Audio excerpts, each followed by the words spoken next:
Hi guys.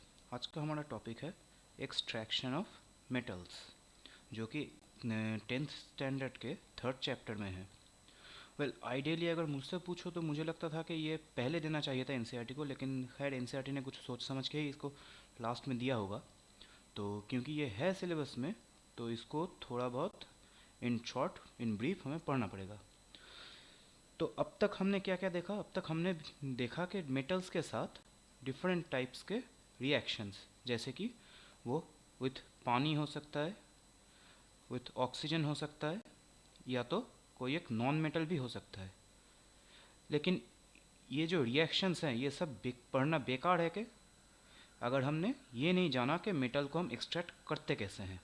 तो ये जो टॉपिक है इसके ऊपर हम इसमें वही थोड़ा सा इन डिटेल्स जानेंगे।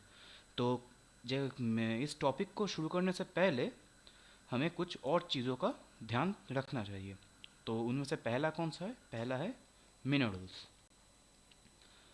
अब पहली बात पहले कि एक मिनरल्स इसको हम डिफ़ाइन करेंगे कैसे?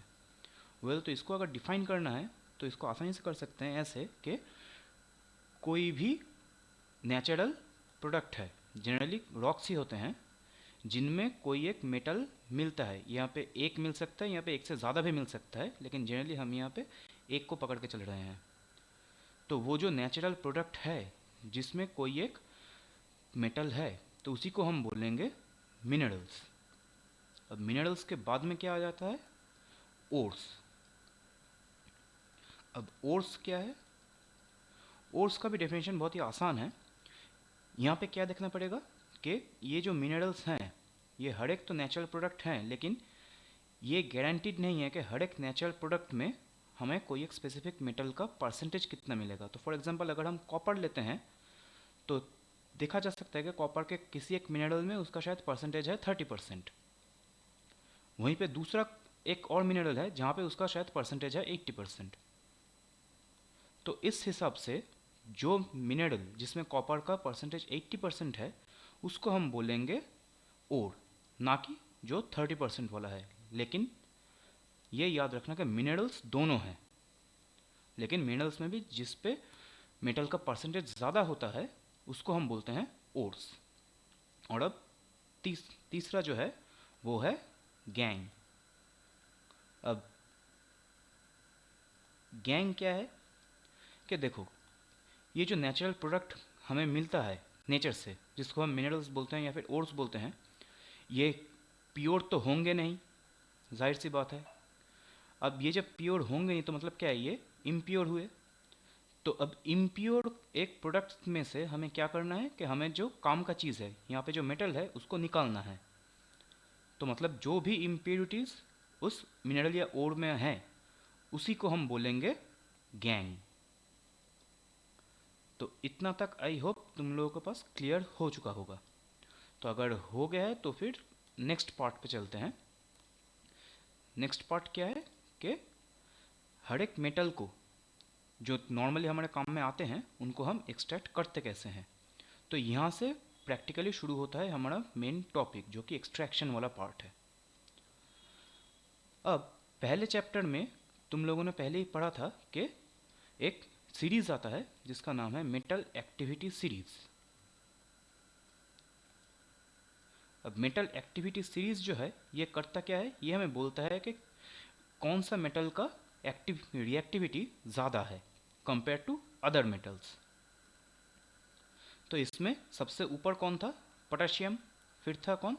सोडियम।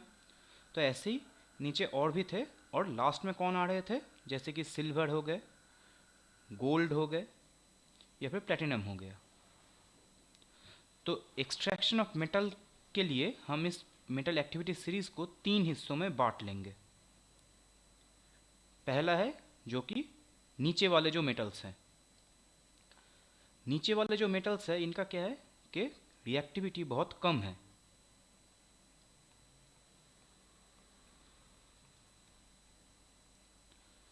तो क्योंकि इनका रिएक्टिविटी बहुत कम है तो इसका मतलब क्या है? प्रैक्टिकली ये ज़्यादा रिएक्शन करते नहीं हैं दूसरे किसी एलिमेंट के साथ। तो मतलब कि नेचर में हमें ये ऑलमोस्ट प्योर स्टेट पे भी मिलते हैं। अगर प्योर स्टेट में ना भी मिले, जैसे कि एक एग्जांपल लेते हैं कॉपर का। कॉपर हमें मोस्ट ऑफ द टाइम क्या मिलता है कि प्योर स्टेट में ही मिलता है, लेकिन कभी कभार हमें कॉपर हो गया या फिर यहाँ पे मर्क्यूरी भी हो सकता है। तो कॉपर हो गया या फिर मर्क्यूरी जो है ये कभी कभार हमें सल्फाइड फॉर्म में मिलता है। याद रखना मैं यहाँ पे सल्फाइड बोल रहा हूँ, सल्फेट नहीं, दोनों अलग हैं।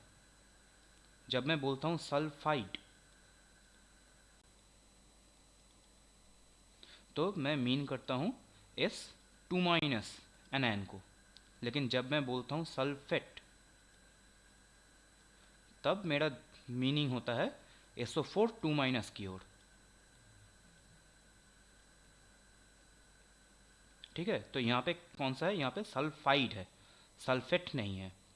तो यहाँ पे अगर ये मतलब कि जो मर्क्यूरी है या फिर जो कॉपर है इसने सल्फर के साथ रिएक्शन करके एक सल्फाइड बनाया है, तो ऐसे भी अगर मिलते हैं तो फिर इनको हम अगर थोड़ा सा ही हीट देंगे तो ये आसानी से अपने जो मेटल है वो प्रोड्यूस करते हैं। जैसे कि अगर मर्क्यूरिक सल्फाइड को हमने हीट किया तो हमें प्योर मर्क्यूरी मिल सकता है, वैसे ही कॉपर सल्फाइड को अगर हीट किया तो फिर हमें कॉपर मिल सकता है। तो मतलब कि जो लोअर स्पेस पे हैं मेटल एक्टिविटी सीरीज़ के, इनको निकालने फिर इनका एक्सट्रैक्शन बहुत ही ज़्यादा आसान रहता है। तो अब जबकि मिडिल वाला सॉरी जब कि लोअर वाला पार्ट हो गया तो अब हमारा ध्यान जाएगा जो मिडिल में है। तो ये जो मिडिल में है और ये जो फर्स्ट में है इनको लेके मैं एक अलग सा वीडियो बना दूंगा। अभी के लिए यहीं पे ख़त्म करते हैं, और अगर तुम लोगों को कुछ सवाल है तो नीचे कमेंट सेक्शन खुला है, उसमें कमेंट करके मुझे बोलना मत भूलना, ठीक है। अगर क्वेश्चंस ज़्यादा इंपॉर्टेंट लगे कि और या लगे कि उसमें ज़्यादा दिक्कत है तो फिर शायद उस क्वेश्चंस के ऊपर ही मैं एक अलग से वीडियो बना दूँ, ठीक है। Bye guys.